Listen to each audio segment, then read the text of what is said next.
بعد كل قصف إسرائيلي عنيف فوق بيوتنا وهرعنا وسط المنزل بعيدا عن النوافذ، يأتي صوت أمي متسائلا: ألم يتدخل أحد من أجل إيقاف هذه الحرب المجنونة؟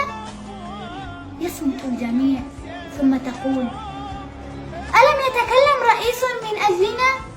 ألا يرون ماذا يحدث من مجازر؟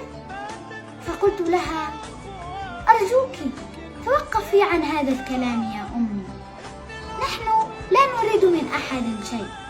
أما والله لو نزل إلينا سيدنا جبريل عليه السلام وسألنا ماذا تريدون لأجبناه كما أجابه سيدنا إبراهيم عليه السلام وسط النار: أما منك فلا نريد، وأما من الله فنحن نريد.